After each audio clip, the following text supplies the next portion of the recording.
So welcome to the Treasury Elite Leadership Series. I would like to thank all our viewers and members for supporting this noble cause of Treasury Elite, whose main objective is networking, knowledge sharing, and mentoring for the future. Good afternoon, everyone. I'm Abhishek Goenka, founder of IFA Global and Treasury Elite. We bring in world-class FX and Treasury solutions and automations for companies across India over the last 15 years. And today we have Mr. Ramesh Nair, CEO and Country Head, JLL India.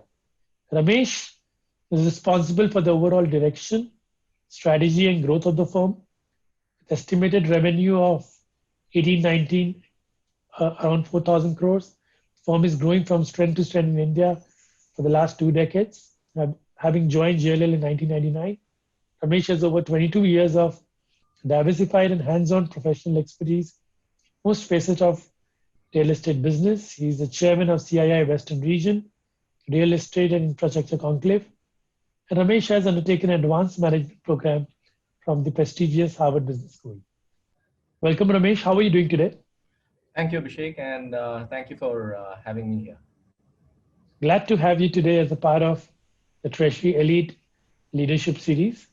In the next 30-35 minutes, we'd love to learn from your experiences. So my first question to you, Ramesh, is, there's one common thread when I talk to global CEOs, is they just do not do this for the money. I would like to ask you your one single biggest reason for you to get out of bed every morning and get yourself to work. What is it that drives you today? Or I may ask, what is your why?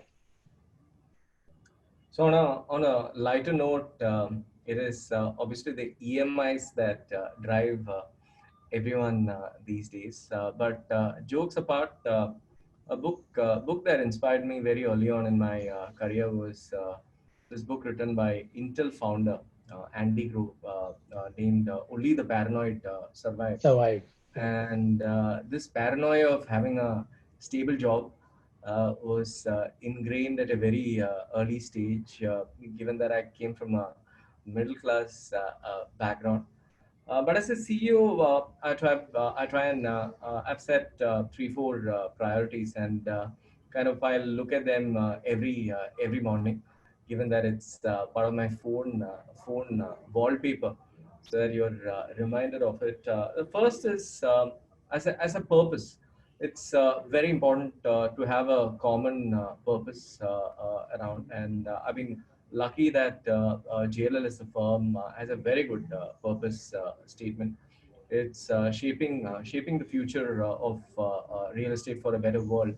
And how can I take this purpose and inspire teams around me to achieve this purpose? That's one of my priorities.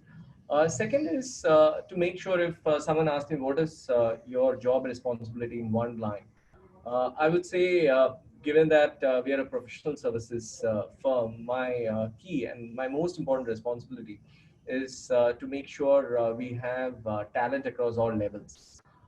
That's my second priority. I'm very lucky that we have great talent across JLL, or we wouldn't have been the number one real estate services company in the country.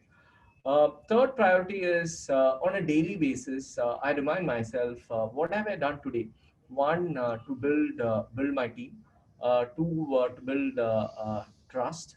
And three, to network. How do I increase my network? So this is something you look at when you head back home. What have I done to build my teams, build the trust from which I have from people, and also to build my network. So that's the third priority. And the fourth and last one is making sure wherever I can help as CEO of our India business, how can I help so that the teams have the right resources to get things done. And it's very important as a leader that I create a positive and inspiring workplace and a workplace culture. So these are some of the things which I keep reminding myself, Abhishek. Great. Excellent, Ramesh. Uh, so the next question to you is, In March, you completed 3 years in this role. And can you share some of your leadership tips that you have picked along the journey? And this could be something when you were preparing for this role or over the last many years. What has been your learnings? Abhishek, I think the most important use of time of a leader is motivating his team, so especially in a professional services advisory environment like ours. It's very critical to have a good team, hire and nurture top talent, and how do you keep them kind of motivated? I keep telling myself that the top jobs are listening jobs. I keep asking this one question to all my leaders, and I keep asking them this question at least 4 times in a year. I ask them, how do we make sure our leaders, which is them, uh, realize and believe that their key function is to produce more leaders below them and help them grow. Which is again very important. Just imagine all our leaders. We have around 12 managing directors in JLL India. They are all creating next set of leaders below them, and those leaders are creating the next set of leaders. And I think managers and leaders need to realize that we only grow and succeed when our people below us are growing and succeeding. So that becomes very important. It's also very important to find out what matters most to each team member, and continuously guide that team member. There are teams where one person may be managing only two people, but even it's very important that you continuously guide them, coach them. That's very important. I've always believed in empowering and giving a lot of freedom to people below me, and trusting them. You give people a set of priorities, which is again prepared with them. Then create a framework around it, and then you empower them and trust them. So especially during these times, it's very important that we show teams that we care, learn what is important to each team member, each of my leaders who work with me. It's very important also to kind of develop goals for the team, and help each team member realize what those goals link up to the overall country's goals or overall global goals of JLL. I've always believed that the vision should be kind of shared amongst teams, and we are living in challenging times, so result orientation becomes important. And I've always in this job, one thing I've realized is I need to be really good at delegating. If I need to kind of get in a match between short term and long term goals. So those are some of the things which some of the tips I would say I've learned in the last 3 years. That's a very lovely thought. In fact, I think delegation, building new leaders, listening to them, and making their growth journey and coaching and mentoring is something which is so very much relevant for any leader per se. Uh, that's a fine point. So, Ramesh, I would like to ask you that what are the real estate trends expected to play out in the next 2, 3 years?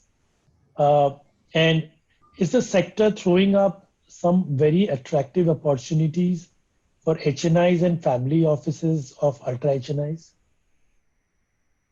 I'll touch upon the ultra HNIs part first, Abhishek.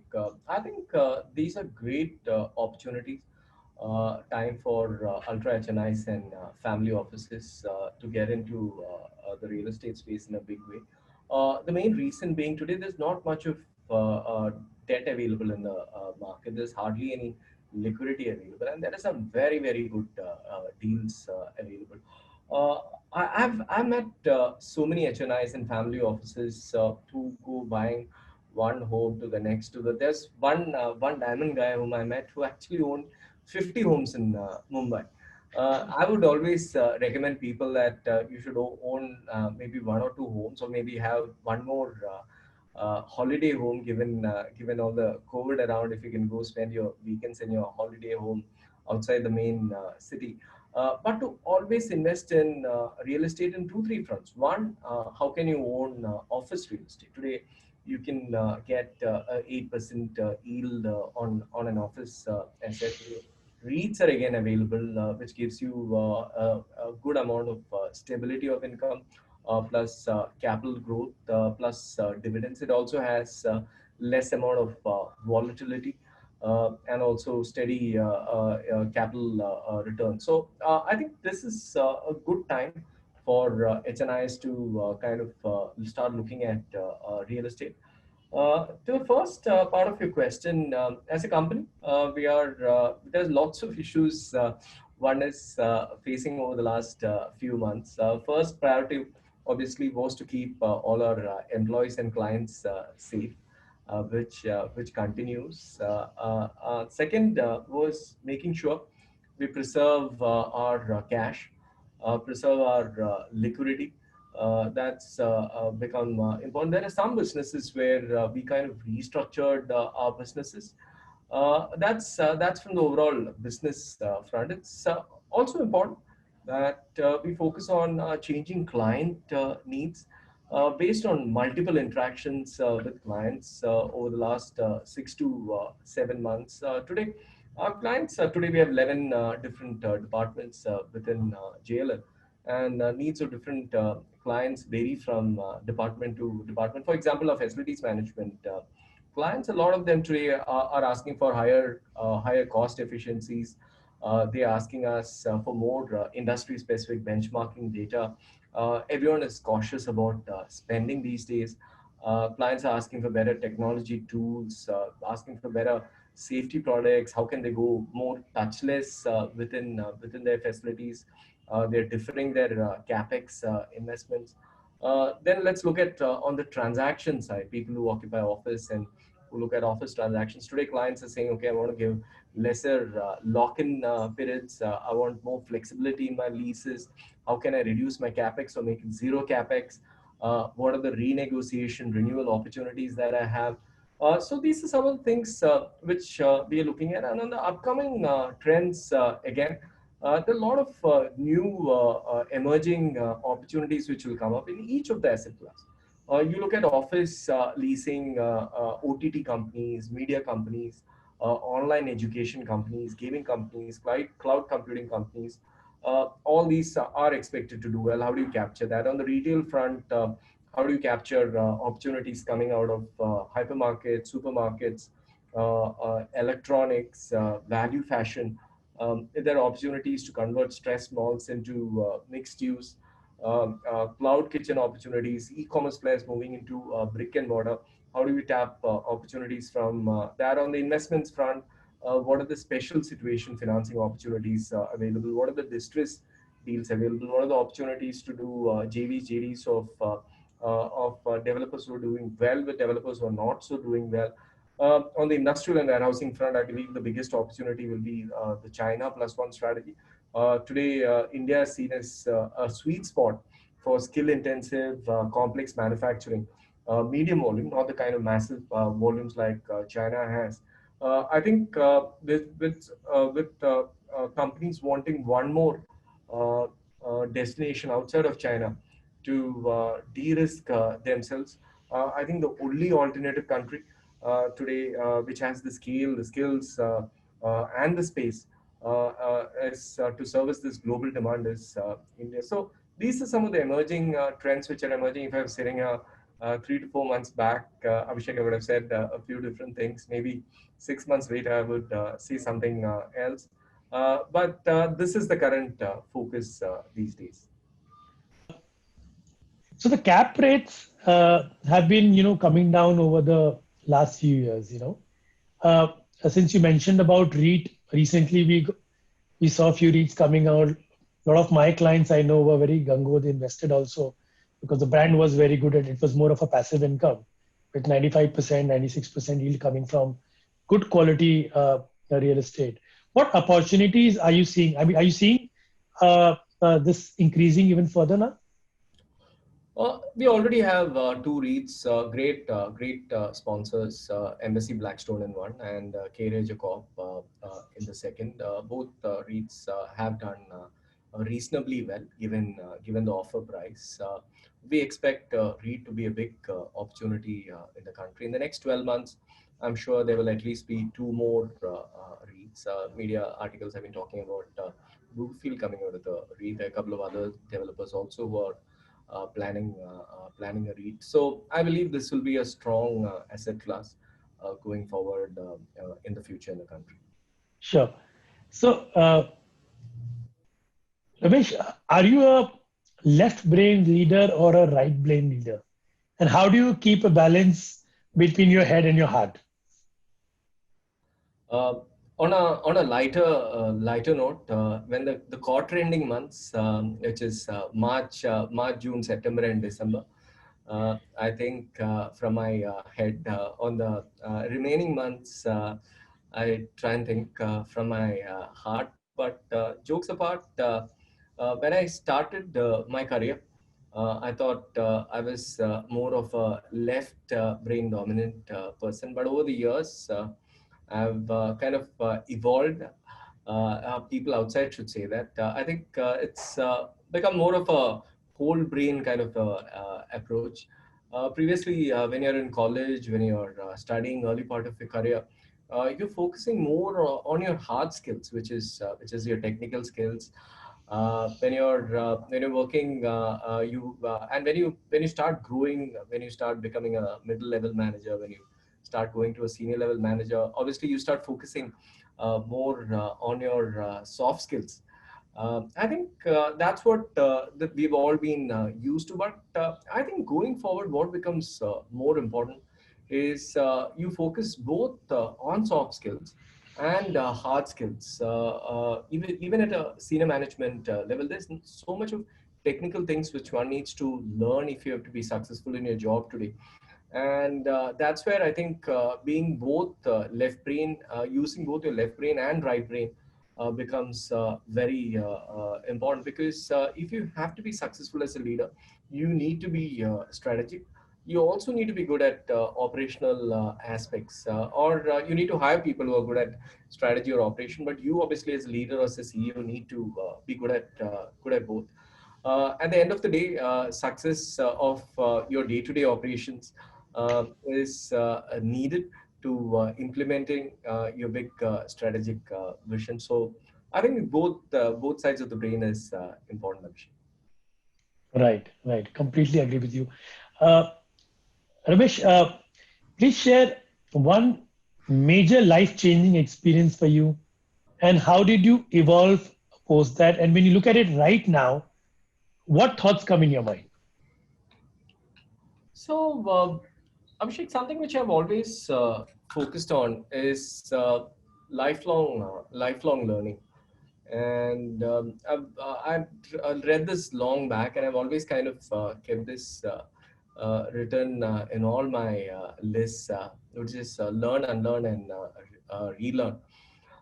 Keeping this in mind, I decided to take a 2 month break last year, and went back to school to pursue my advanced management program from Harvard Business School.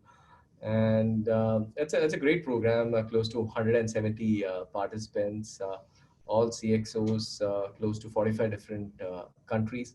So when you're sitting with such a senior group of people, you're not just learning from your professors, you're also learning from your diverse classmates, doing lots of different case studies. I think then I came back, implemented some of these things in our business. And this year, then we had COVID. So I combined some of these learnings which I learned from the AMP course, brainstormed with my leaders here of JLL India, and bucketed them into what I call three buckets, which is bucket number one is business. Second bucket is your customer or your clients, and the third bucket is on the self. What are you supposed to do on yourself? And I'm trying to see how I can implement some of these priorities on the business, customer, and the sales side.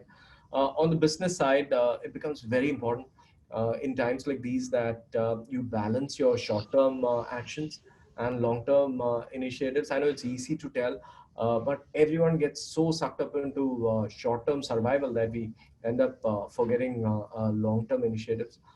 In times like these, you need to have increased frequency of control, creating a sense of urgency amongst all your team members, all your employees, making sure you make them understand the importance of cash flow. Cash is king in these kind of times, and also kind of helping teams adapt to a very unwelcome reality. It's not we didn't know this was going to happen, and how do we adapt to that? On the customer client front, we need to embrace technology as much as possible. How do you focus? You can't. This is not a time where you can focus on all your clients. This is the time when one has to stay focused on your high potential, high profitable clients.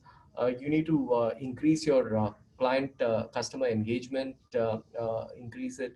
I mean, if you're in touch with a client once a month, you need to be in touch with them once a week, and also asking your customers very regularly what matters most to them in these uncertain times, and how they are expected to kind of evolve.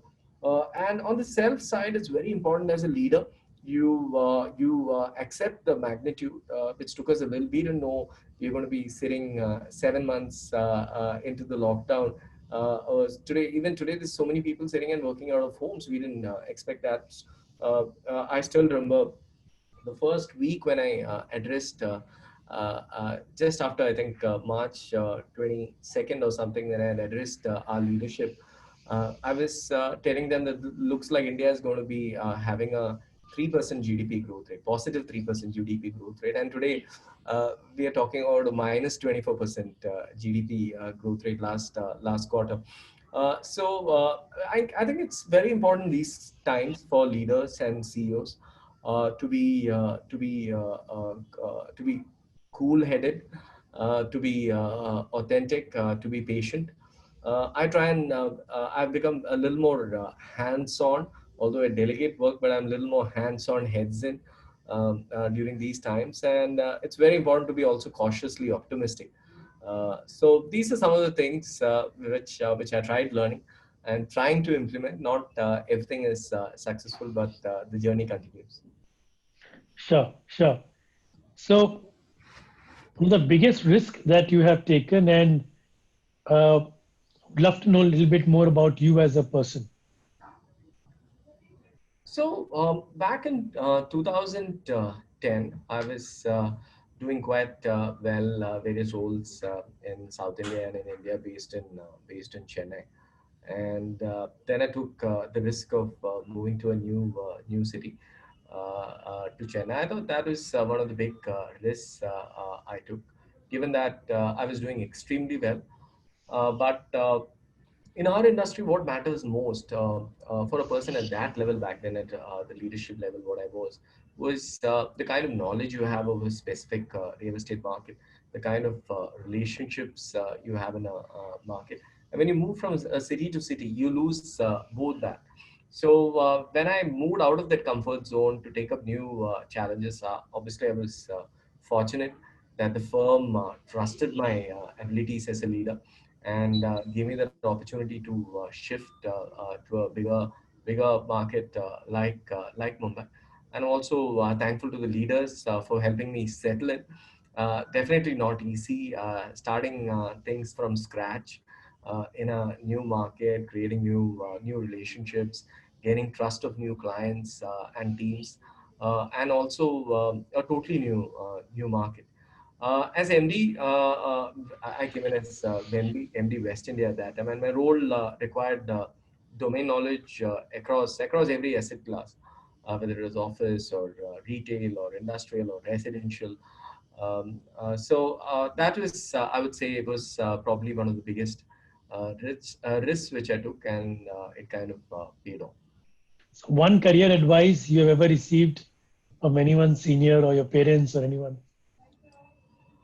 So I've been very lucky to have worked with top-notch professionals throughout over the last few years as my bosses. I remember my first couple of bosses, Hari and Santosh, who taught me that a boss can always be a friend. You don't need to be a boss. You can always be a friend. I remember Mike Holland, who heads embassy offices, the Blackstone joint venture today, who taught me the importance of focus and discipline. Then there was Paul Cox, who taught me what are the importance of making profits before you start investing and not mindlessly investing. And there was Vincent, who was our country head. Who taught me the importance of client service and account management in an industry like ours. Anuj Puri, who was my predecessor, from whom I learned you need to be hardworking, productive, and focused all the time. All the time, never seen anyone who's as productive and focused and hardworking as him. And Anthony, my current boss, who's taught me the importance of prioritizing, not to try and do too many things, but prioritize. Being bold is important to succeed. Taking those risks and the importance of technology, especially in an industry like ours. So these are some of the learnings which I keep reminding myself of, Abhishek. Sure, sure. Uh, One fun fact about you, what people do not know. Fun fact about me, I would say it's fun. Everything about me is serious. I think I'm one of those guys who, over the years, prepare a lot of New Year resolutions and end up breaking all of those by Jan 30th. So I start off with wanting to run a 42-kilometer marathon and ending up doing 5 kilometers by end of the year. I don't know if you can call it fun facts. So this time around during COVID, I decided that I'm going to take very realistic goals, which I'll try and do. So maybe that. So, any particular skill or areas that you want emerging professionals in your field to invest time in? And what do you look at people when you hire them? So I spoke about how we look at leaders who can create leaders. So Correct. that's obviously at my level the key thing. So when we look at people, we look at when we buy talent from outside. Obviously, building talent takes time. You buy talent who can build talent. That's one thing we have kind of focused on. In times like these, Abhishek, as leaders, it's very important to focus on the well-being of your teams. There's so much of uncertainty, worry of jobs, worry of pay. You've seen so many things happen around us. People are worried about what the future is going to look like. In these kind of times, it's very important that you show your teams that you care for them. That becomes very important. Also important to stay connected with your teams on a regular basis and remind your teams that they're not in this alone. And whatever we try and do, we try and share positive stories. I remember April May was very tough for our industry, and okay, things have improved now. But sharing those positive stories and celebrating those small wins, even if it's small. So I think these are some of the things which leaders should try and do, and they should invest their time in. Right, right.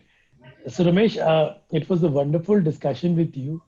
Uh, we thoroughly enjoyed listening to your learnings over the last many years, what you look into leaders, how you develop leaders in the firm, and the vision of JLL and the best practices of JLL, and how important it is in current times to communicate right to your team members and motivate them and showing them a good picture, because this is what takes their morale on a long run.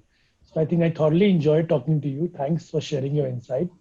Look forward to meet you in person when this COVID thing is out, and would love to share some thoughts with you on that.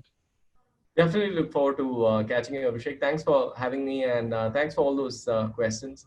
when you send me the questions, I had to at least think through.